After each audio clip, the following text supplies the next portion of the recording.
All right, let's jump right in. Welcome to This Explainer. Today we're decoding one of the most complex, yet absolutely crucial pieces of the international wealth puzzle, the NRI estate dilemma. If you're part of a family that spans across different countries, you already live with the fact that managing cross-border assets is a logistical nightmare.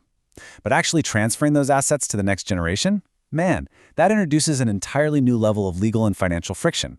So we're going to break down exactly how you can structure your Indian assets today so they don't become a massive multi-year headache for your overseas heirs tomorrow. So ask yourself this. If your children live overseas, will your Indian assets reach them smoothly or create years of legal complications? Many NRIs focus entirely on growing their wealth, but completely overlook how it will be managed and transferred in the future. You spend decades building up a solid portfolio in India. We're talking real estate, business stakes, mutual funds. But if your beneficiaries are sitting in the US, the UK, or Canada, transferring that wealth isn't just handing over a set of keys.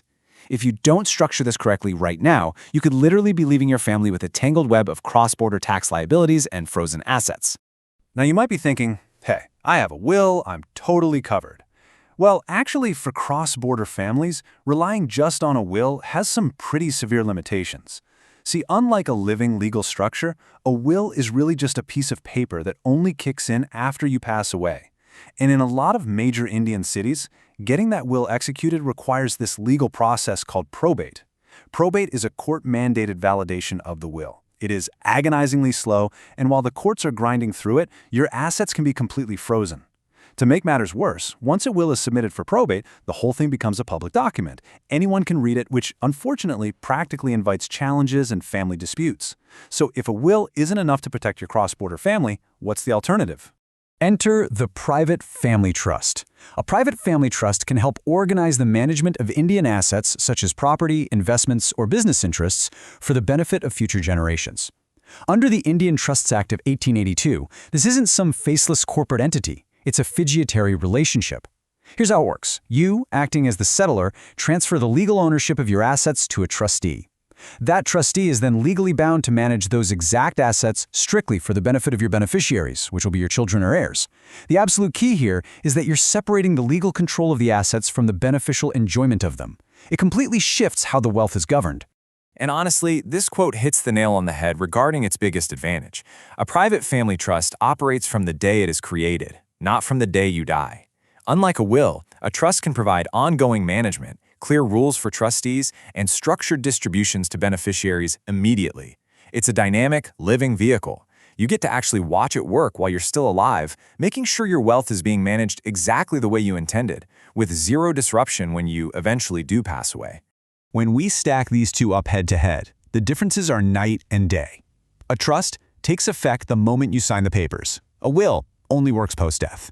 That messy probate process bypassed entirely with the trust because the assets are already legally owned by the trustee, meaning zero court delays. Privacy is 100% maintained because a trust deed is a completely private document, keeping your family's financial affairs out of the public eye. And for NRIs, the biggest win is seamless continuity. The trustee just keeps managing the assets, whether you're alive, incapacitated, or deceased.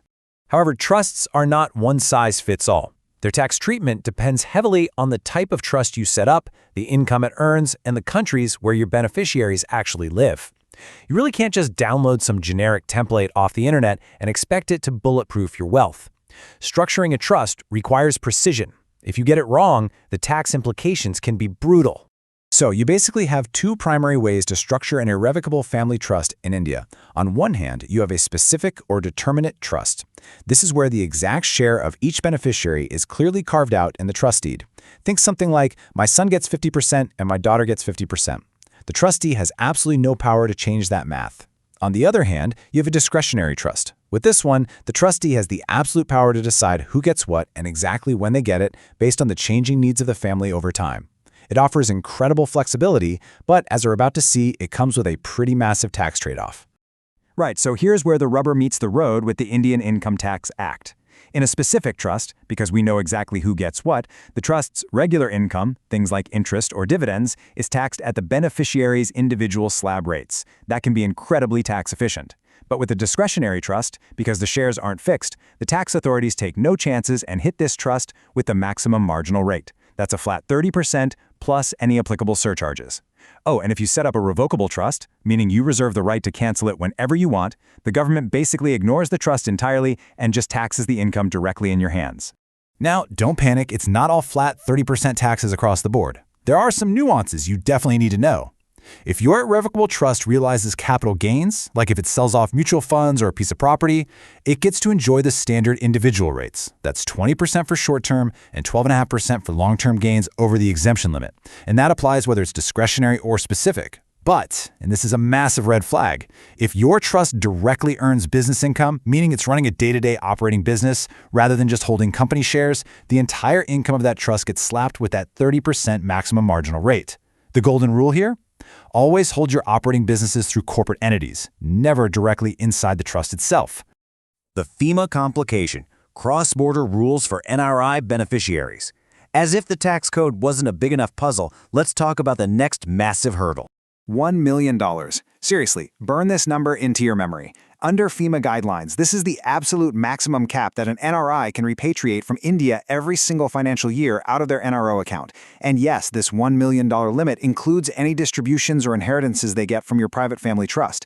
So if your trust sells a huge commercial property in India and wants to wire $3 million to your daughter in London, she absolutely cannot take it all out at once without getting special, prior approval from the Reserve Bank of India. Navigating FEMA isn't just a suggestion. Strict compliance is mandatory. Interestingly, the RBI doesn't actually define a trust as a person, so they use what's called a look-through approach. They literally look through the trust to the residential status of the settlor, the trustee, and the beneficiary to figure out if a transaction is legal. For instance, if your trust is holding a movable property in India, like land or an apartment, you really want to have at least one resident Indian acting as a trustee. If all your trustees are non-residents, you're risking a direct violation of FEMA's strict rules on foreign ownership of Indian real estate. On top of that, anytime money actually leaves the country for your beneficiaries, you're going to need rigorous chartered accountant certifications, specifically Forms 15CA and 15CB, just to prove all the taxes were paid up. It all boils down to the RBI's core philosophy. What you cannot do directly cannot be done indirectly under FEMA. You simply cannot use a trust as a clever loophole. If a resident Indian isn't legally allowed to directly gift a house in Mumbai to a non-resident without dealing with restrictions, they can't magically bypass that rule by dropping the house into a trust for that exact same non-resident. The intent of the law applies to the trust structure just as fiercely. So, what does this all mean for you? Well, if your family spans multiple countries, professional estate planning can be just as important as investment planning. Generating all that wealth was really only step one. Ensuring that it actually survives the transition to the next generation without getting decimated by maximum marginal tax rates, trapped for years in probate courts, or completely blocked by FEMA regulations, that requires a very deliberate, legally sound strategy. Build wealth. Protect it. Plan its future. Don't let decades of your hard work get lost in translation across borders. Take a hard look at your Indian assets today. Look at where your heirs are living right now and ask yourself, is my estate plan actually ready for a global reality?